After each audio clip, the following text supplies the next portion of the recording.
So welcome to My Good Content with Byron LaBar. Today we have Dr. Alicia Naser, Yeah. Ph.D., board-certified behavior analyst and behavior scientist, who teaches hockey players and athletes how to optimize performance and handle pressure. Thank you for having me. This is exciting. You're welcome. You're Oh, by welcome. the way, I also love the name of your podcast. It's very basic, but it's in the best way. Simplified name, but in the best way because that's what it is. It's good content. Yes, and the drive behind it is we're all humans, and just each of us have talents in different things. Sure. And then some of us at different levels, and then it's like my good content. What's good content? It could be your great listen. Some people might be like, I don't really like that, but that's why it's just my good content. It's your We're good all content. human beings. Yeah. That's cool. I like that. Well, Did you come up with that on your own? I did not. It was my girlfriend and I. I've wanted to do this for a while. Yeah. And about 3-4 weeks ago, Sure. thought of this idea, and it was going to be good content. And then we went to my good content. We changed it. So it was kind of a dual effort. Isn't that funny how just inserting that one word kind of makes it flow a little bit better and adds a little something else to it? Yes. And when you think about my good content, you have individuals, I have artists that I'm working with, like musicians, a movie producer that was just on, and we'll be having that out soon, Johnny Beecher.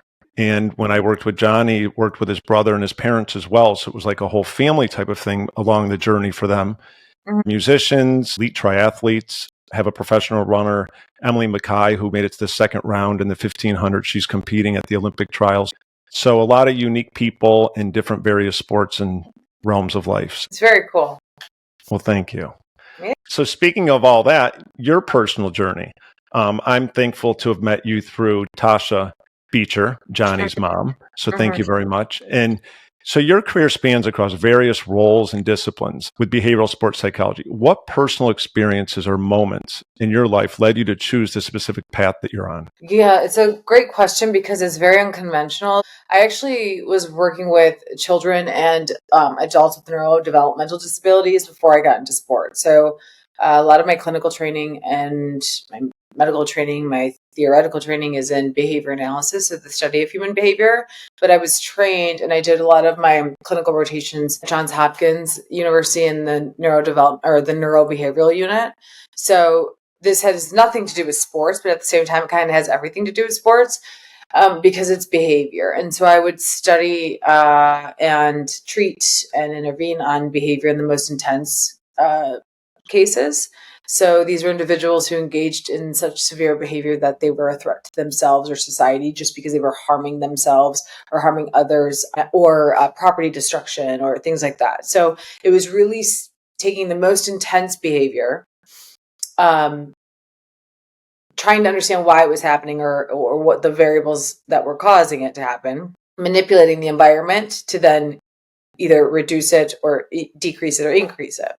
And so I got into all of that because I have a brother who has autism. So I had been in the field of working with people with neurodevelopmental disabilities for a very long time. And it's wonderful and I love it. I learned so much. But I just got to a point where I just was very burned out. And because autism and disabilities had been all I known for so long.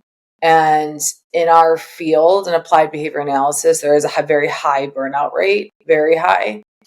And it's very difficult to do what you want to do and the way you want to do it to help people and improve their quality of life with the insurance restrictions. I was just so over the bureaucracy within hospital systems and the way the insurance works. There is a few articles out there, a few researchers who had done some stuff previously with NHL players from behavior analysis specifically, because I'm not a clinical psychologist. I'm a board certified behavior analyst. My Ph.D. is in applied behavior analysis, so that distinction just isn't entirely clear unless somebody knows what ABA is, which it's not entirely common. And so I had dabbled in it and loved it. And then I was like, I think this could be the thing that I could continue doing what I'm doing in applied behavior analysis, just with a different population.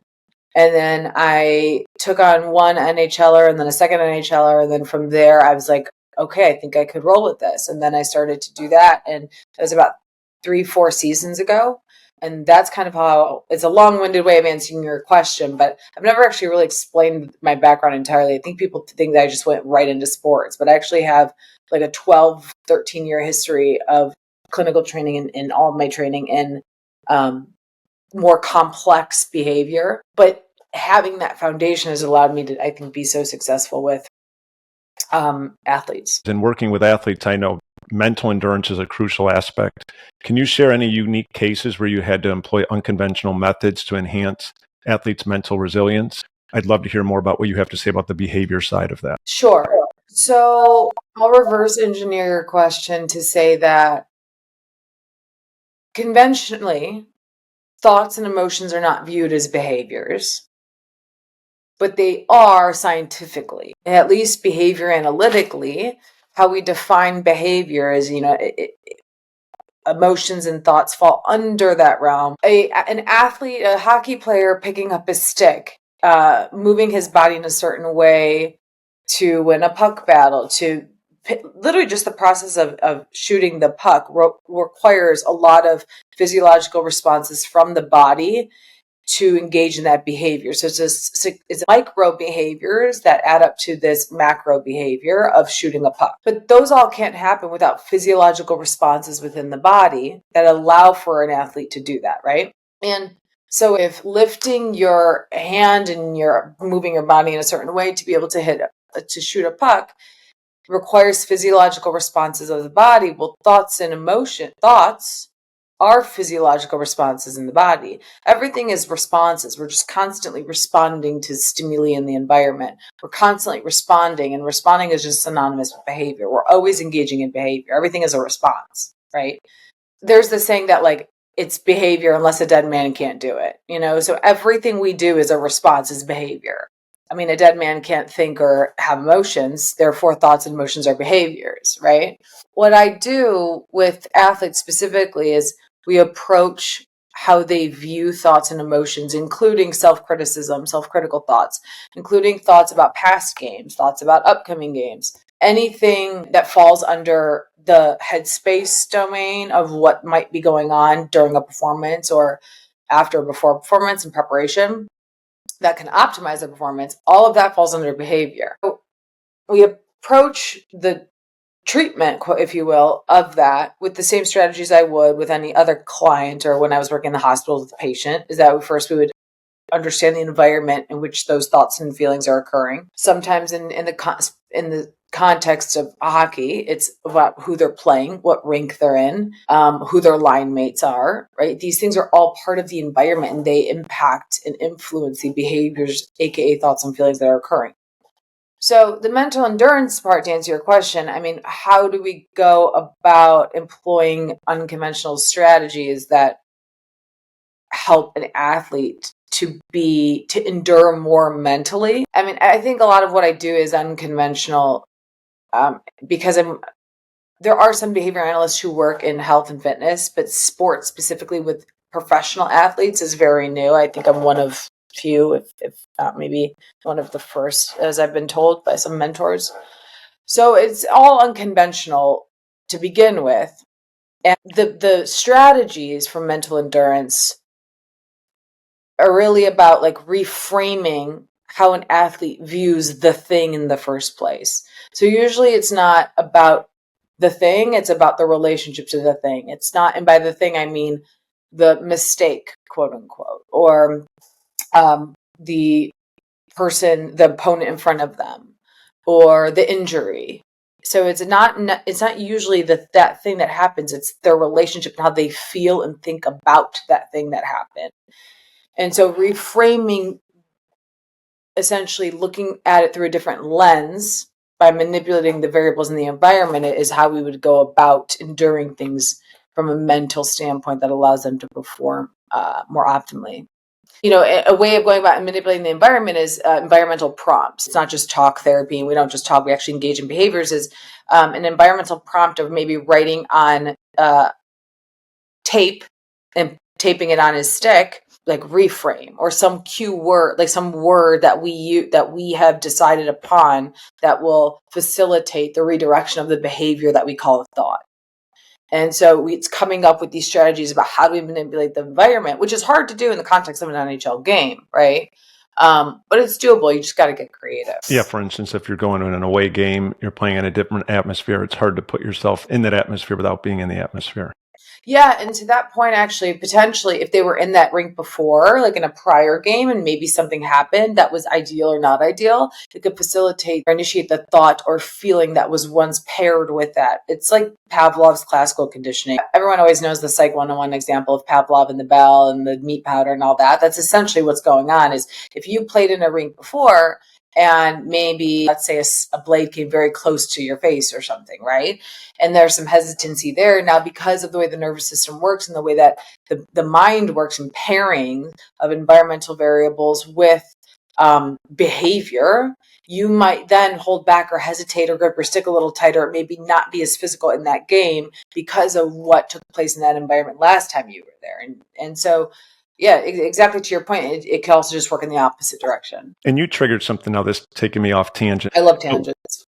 when I coached high school track and field, when I was right after college, I volunteered at my local high school. Sure. And when I would coach the middle distance runners, we had a lot of meets. We had dual meets and the big invitationals. You teach them, say the 800, you'd break it down to where it was like 3 steps: the first 200, the middle 400, the last 200, whatever it might be. Each runner's different of when they might make a move or something. But whenever they had like a great race, when they maybe made a move, I was always like, bank that, put that in your head and allow that to run over and over in your mind, because Sure. now when you get in that position again, you've already done that. And Sure. it would be like at any track. So for instance, and track's a little different than hockey, but we'd be at a huge meet and I'd say, this is still a 400-meter track. Mm-hmm. You've done this before, so it might not work sometimes. I was just like, okay, this is the learning process and everything. So I don't know if that makes sense, but it was like, I was a big one on like, bank that. When something went well, when you did something you've been practicing, Yeah. bank that. No, it's wonderful. Yeah, it's a great example. I'm glad you mentioned that. The difficulty lies, though, is that they also bank the undesirable things that happen. So you can't selectively choose what you want to bank because the brain will do it for you. And so I'm not necessarily a proponent of, and like Johnny would tell you this, like I'm not like, hey, everything's going to be positive. It's all got to be good. I don't do that. I don't think it's realistic. I think it's a bit cliche, especially in the context of high performance. It just doesn't work. Like definitely we want to bank the good stuff, and we also want to remember that feeling so we can replicate it. And also like you should definitely acknowledge and celebrate your accomplishments too. But as we know in professional sport, the highs are very high and the lows are very low. And so it's about neutralizing what's going on. And when they bank the undesirable and they bank the desirable, regardless, the brain just kind of, actually, I had a text from an NHL player this morning, a retired NHL player who's like, I'm thinking about maybe going back to the game. But it's interesting. He had said some of my best moments in hockey where I scored a goal or something happened, or I was making a difference in high pressure situations when it mattered, is I never really felt joy from it. I feel like I didn't feel anything from it. I say that to just draw the analogy between like the brain kind of always just goes to the negative as a default for most people. And if it's not the negative, I don't even like to use the word negative, but just I would say it always defaults more to like the what's going to go wrong or what went wrong or the undesirable. So it's about like trying to neutralize it and not make that the default, because it's pretty difficult to do. But yeah, we bank it all. We bank the good and the bad. It's just about like, regardless of banking the good and the bad, quote unquote, we tend to just focus on the one bank that's like the things that didn't go so well. So in regards to like behaviors and patterns, in your extensive experience now with a couple of years with the NHL, and then I really like your background, like you said, before the NHL, what you're doing now, because that helped you prepare to where you are. Have you identified any common behavioral patterns among elite athletes, being, more hockey players, that differ significantly from those in other professions? They are much more routine. They engage in behaviors that are very specific to what they do, and only that usually. So during the season, like there's not much that they're doing outside of hockey, for better or for worse. And they engage in the behavior or the thinking pattern of, I could have done that better, right? So whatever they did, even if it was great, like even if I have a goalie who had a shutout, is like, yeah, but I could have blocked that shot better. I'm like, buddy, come on. What are we doing here? You had a shutout in here. And so there's a very high level of expectation for themselves, and wanting to produce to show up for their team. And so hockey is a different beast. It's a different world, right? Where, especially for me, but not just other professions, but other sports, where their grind is intense, the intensity is intense, the schedule is intense, and they are very dialed in and focused, at least the clients that I work with. I think sometimes when some guys get a little bit off track and they're not dialed in is when we see some hiccups in their performance. But yeah, that's would be my answer to that. But that's not to say it doesn't exist in other professions. It's just I haven't dabbled enough in those other professions to see it. But I'm sure it does exist in its own form. So I think of the word fear. I know that's something that I've heard a lot when I've coached. Personally, fear of performance. I've had that throughout my life at different levels, especially as I've gotten older. Fear can be a significant barrier to performance, and I feel that way. How do you help the hockey players confront and harness their fears to improve their game?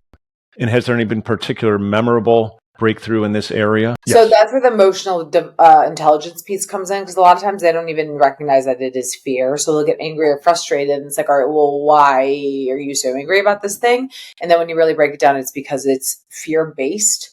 And then we don't really need to do anything with fear other than acknowledge it and let it be what it is, because it's usually a normal response to very abnormal situations. I would be fearful too if I might lose ice time, if I might lose a contract, if I might be sent back down, to the AHL if I want to be playing in the NHL. Like, those are all reasonable things to be fearful of. It's not so much about not being fearful. It's about not letting the fear, not becoming the fear. So you can witness something, observe it without becoming it. Right. And so that's really what it is about, here's this thing, this feeling I'm feeling right now is what Alicia and I talked about in session. I know what this is now. Now let me respond and engage in a behavior that aligns with my values, that coincides with this fear, rather than maybe engaging in some other behavior because I'm emotionally overwhelmed or I don't know what I'm feeling. To answer your question, what do we do about how do we confront it? Well, first of all, we figure out what it is for that specific player. Like, what is fear for you and when does it show up in what situations? And then what's your relationship to fear? And then how do you generally respond to patterns of behaviors that you engage in when you feel fear or when you're experiencing the emotion we label as fear? And then do those work? Are they productive? Are they workable? If yes, then we don't have to do anything. If not, then we probably should change something. And so there was a second part of your question. Memorable breakthroughs that you've had with any of your athletes? There have been some like really big aha moments where I'll say something and maybe it hits them some different way, where you see it that game later on, we're like, whoa, what just happened, right? I did have one player who, he's still with me, but he had a pretty intense, severe injury a few seasons back. And he was playing down a level and holding back in his game in general. Like, we knew there was more there and potential, just in terms of intensity, explosivity, and level of like compete. And it hit me like a few hours before his game. I was like, I think you might be holding back because you're scared maybe of what happened in your injury, even though it was a few years ago and we haven't talked about it that much. And then later on that game, he just came out real hot. And he's like, yeah, I never thought about that. And then like later on that evening, I was watching on TV and you just saw him go really explosive and intense. And so sometimes it's just about like, hey, this actually might be fear, not you in a mental rut. It might just be you're scared, which is legitimate because this is a pretty intense injury. Now, that's not to say it was only that. It could have been a few other things, right? But it was just something that we're like, okay, maybe this is it. And definitely saw some changes in how he performed that evening, which is pretty cool. Personally, for me, is like, what is the fear? And is it a negative thing that's holding me back? But then also, to me, I always feel like it means I care too. If it's entering a race, because like, I really care how I do. I put so much into this. So I feel like that sometimes comes into play. Yeah, for sure. I think all emotions are data. They tell us what we care about, and all emotions indicate to us what matter. But you first have to know what you're feeling to be able to do something about it, or to acknowledge what it is and why it matters to you, and to not mislabel it as something else, which often happens, especially for men, not because they don't know, but because they don't know, like, and because there are societal messages that we indirectly get as men and women growing up of what we should feel or not feel, or how we should behave based on who we are. And so for men, there's that be rough, be tough, and don't show weakness or vulnerability. And then you find out that actually doesn't work. Sometimes vulnerability actually can unlock a different level of potential. You can still be very aggressive and competitive without seeming soft, quote unquote, and things like that. So that's a great point. When in consulting with athletes and coaches, I know that sure it comes with a lot of unique challenges in its own way. Have there been any unexpected obstacles that you've been faced? Maybe an obstacle would be if you're working with these professional hockey players. You have a new player come to you and they share with you what they're going through. Was there maybe an obstacle in your mind of like, this could be a tough one after one or two sessions based on how they're working with you? Well, I do vet who I work with. Not for any reason other than to make sure it's a good fit for them and myself. I like the challenge usually if it is a player who I'm like, I think they might be resistant a bit. I'm like, I'm all for it. I'll take it. Those are actually the ones I prefer to take. I like to think I have a pretty good track record of helping them see perhaps maybe how they're getting in their own way, or helping them see things that they maybe didn't see before. But no, I don't even view that as an obstacle. That's the nature of what I do. I'm happy to say that I don't really recall any big obstacles. That I think those are actually elements of them and characteristics of them that actually make them why they're great athletes, because they're so determined and set in their own ways, for better or for worse. And I'm just there to point out, like, and guide them towards a path that might be a little bit more productive and optimal for their performance, in the domains of which it's for worse rather than for better. Okay.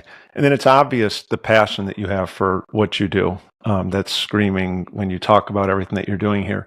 So how do you balance the demanding career that you have in working with these professional athletes with your personal life?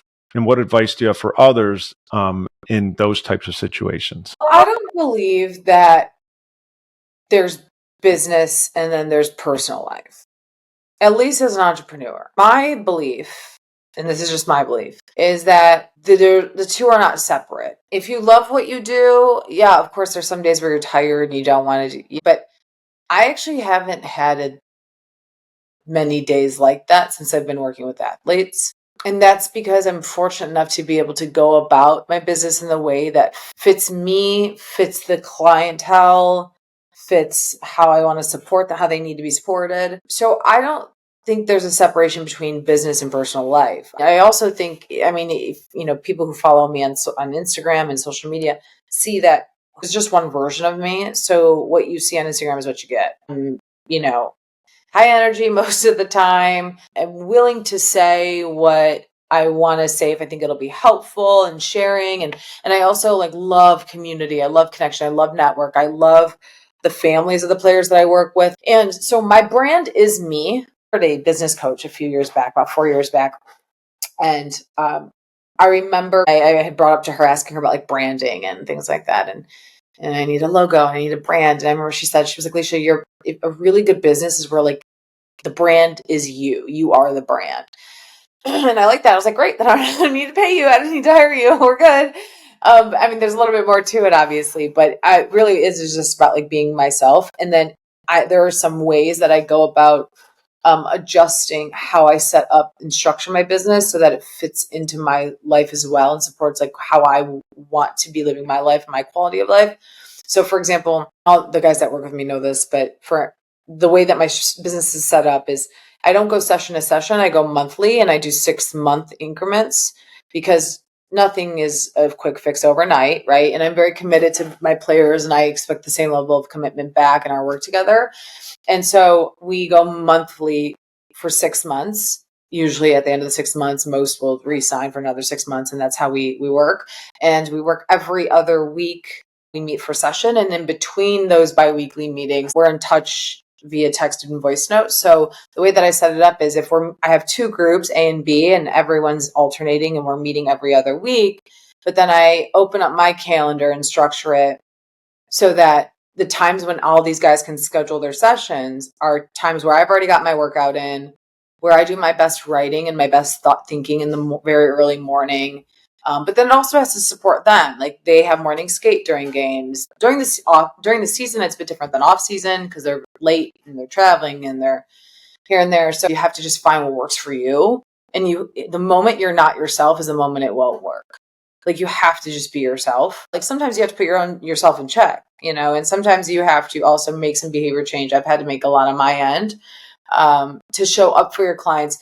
Another thing that I highly recommend is anything you're going to ask somebody to do, you have to already be doing yourself. Like leadership, if you're going to be a leader, you have to be self-led. And so that's why anything that I'm proposing to them or I'm guiding them towards doing, I have to do an inventory check on myself and my behavioral repertoire of like, am I doing this already? Because the best leaders in business and, is about being self-led. But really, I mean, I'm not some, business guru here or anything. I mean, it's been interesting because, you go to school to get a Ph.D. and then no one teaches you how to do entrepreneurial stuff. So I did hire a business coach a few years back. Like I said, I hired a few and I got a lot of great teachings from them.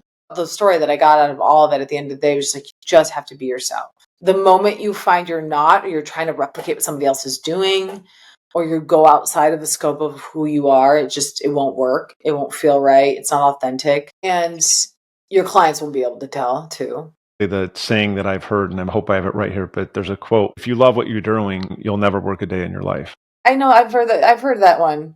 And I understand the sentiment. I actually don't know though how true that is or if I believe it entirely, at least for myself, because it does require work. Like I can't just be on Instagram making videos all day. Like there's days where I have to, sit down, work on the books, work on the numbers, work on structuring client sessions a certain way, making sure they have what they need and they're fun, they're great. But it is work. And it's also part of like what I tell the guys, any of the athletes I work with is, discipline is doing what your future self would want you to do, but also just because it's what you do doesn't always mean that it's fun. And it does feel like work some days, but it's work that I thoroughly enjoy doing. I'm lucky to be able to do what I'm doing, and I'm happy that I do. But, even with some of the players, like they go to work every day when they're on the ice, and it's exhausting some days. They love it, but it's exhausting. I think you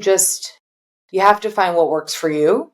You have to also be willing to do it even on the days where some days it might not feel like it's working for you. Because I don't think it's always fun and great. Everything isn't always desirable or enjoyable. And I think that's okay, because I think that means that you're doing some things that you have to be doing that, you're not going to like every element of work, of a career. But being patient in the delayed reinforcement, because what comes from it is the part I think where that quote probably resides in. Yes, I've always thought that there's always an uncomfortable stage to get better at something or to be better at something you have to go through. So it's not always just going to be peaches and cream every single day. Sure. So maybe you have to just, on that quote, maybe just have to change the word work or rephrase it a little bit. But yeah, whatever. Love to see that you're enjoying everything that you do and helping the players. So looking forward, do you see any trends or advancements in sports psychology moving forward over the next several years, or do you envision your role evolving in the next decade? Well, I can only speak on behalf of myself. Just to clarify, I'm not a sports psychologist. I'm a behavior analyst, but I specialize in behavioral sports psychology. I do think perhaps more behavior analysts like myself will get into sports, because I've had so many reach out to me and wanting to be a part of it and wanting to learn more about what I do. And so that I do hopefully see happening. That would be wonderful. It's interesting because I love where I'm at right now, but I have big plans. And I think that with those big plans, again, comes some delayed reinforcement of being patient and really just providing the best quality service I can to my clients, because they deserve it. They work very hard. They love what they do, and I want them to succeed. So I do see my role evolving a bit, and it's going to take some time, but I think that time will be part of why the evolution hopefully ends up how I'm envisioning it. So we'll see. Ask me in like 5 years. Okay, I'll hold you to that. Yeah. That was one thing that intrigued me so much when I did the podcast with Johnny. Beecher and then his brother and then his parents at the end when I was talking to Tasha and Bill, because Johnny had mentioned you when I was talking to him as well, but how Shout out important you Johnny. were. I do too, especially in his rookie season, as you're well aware of. I mean, I think what he did was just amazing. And I didn't know all the details of that time when he was dropped down off the team. And that's when he was talking about you. And then Tasha and Bill were as well. And I remember getting off the podcast that night and I was sitting at home and I was taking my dog for a walk. And I was like, I texted Tasha right away. I'm like, hey, I'd love to talk to Dr. Naser. And she was like, well, let me see what I can do, because it was just the mindset of talking to Johnny that day and then his parents and watching him go through his season. And I went and watched him play when they played the Lightning here in Tampa, and just so super proud of your cousin being at that level. And then when he was dropped down, it was heartbreaking for family members and everything. And I know it was for him and his family, and it was hard. So that's what led me to having the conversation here today with you. Yeah, no, thank you for saying that. It's a pleasure. The Beechers are wonderful. Johnny's wonderful. But it was all him. It was all definitely him. It was all in his doing. It's been a pleasure to keep working with him. But it was all him. Like, he's the one, any client, they're the one who has to show up, right? They have to trust me. I just guide them and give them a little bit of, here's the path. Let's see what's down this path. And so it's all him. I'm so, so, so proud of him. And I'm so excited. The fact that he's just getting started is the coolest part too, because it's going to be great. I mean, it won't always be great. There's going to be tough times, but that's part of what makes it so great, is like he has the tools and he's doing the work to be able to make it great in the moments where it's not, or at least to get through them. So it's going to be very cool. I'm so happy. You talked about vulnerability earlier. And for me, I feel like that's being vulnerable, when you can open yourself up as a player like that to come to someone like you and then want to work through something and get better. Since Johnny, since a few other players that are a little bit more recognized have started to work with me, I've had so many come my way. And it's very cool because it just goes to show, hey, actually this thing that we think is vulnerable, which is a bad thing, is not a bad thing. It's actually the thing that's going to give you an edge. Absolutely. I just wanted to bring up two articles. The one about emotional intelligence for coaches. Like I mentioned to you, I did an emotional intelligence test just like 2 years ago. And it's so interesting when you do that. So if you can give some background on that writing that you have, that article on emotional intelligence for coaches. So I would have to go back and read it, but I can sort of recall what I wrote. Thank you for reading it, by the way. Oh, you're welcome. Because coaches expect something from their players, but to expect it from someone would require that you first yourself have it, going back again to that self-leadership and the self-led element. It's really about coaches understanding and knowing what they're feeling. It's the same thing for players. Understanding their emotional landscapes, what they feel, and then why they feel it, and then how to respond to it behaviorally. And I just think it's important because it can help impact their interaction with their players. It impacts how they coach, their home life. Coaches have a lot going on. However, there's something to be said about the fact that somebody's a coach, they're managing multiple personalities and multiple behavior patterns, which is really difficult. But at the same time, that emotional intelligence piece can really support their coaching skills and who they are as a person behind the bench, at home. Because the biggest energy sucker is mixed emotions. So if you don't know why you're feeling a certain way, but you know just like you're not feeling your best self, having a way to move forward, or like what's the next thing I'm going to do, requires of you to have an understanding of your emotional landscape. Yeah, so if you haven't read that one, that's a good read for everyone out there. So just to be clear, that one's on my LinkedIn newsletter. It's called NHL Blades and Behavior. And I publish it bi-weekly. I got stuck there for a minute because I got a little bit busy during the season. And once the season ended, I was like, okay, I have time to get back to this. So, but I've committed to bi-weekly. There's really good articles. And then the second one was using anger and frustration to optimize compete and intensity. That was, I found, very interesting. Yeah, so anger and frustration are very common, at least in hockey, and generally looked at or viewed as a quote unquote negative emotion. But back to what we were saying is like all emotions are indicators of things we care about. And I'm not a proponent, again, of avoiding the emotion or not wanting to feel it. I'm like, hey, if you're frustrated, I'd be frustrated too if something isn't going right, if something just happened on the ice that is not ideal. And if you're going to feel that frustration, let's do something with it that's productive. So instead of letting it defeat you, why don't you turn the frustration into focus? So again, it all kind of boils down to emotional intelligence and understanding how you relate to circumstances, events in your life emotionally. Okay. Well, thank you very much. And thank you for being on My Good Content. I appreciate it.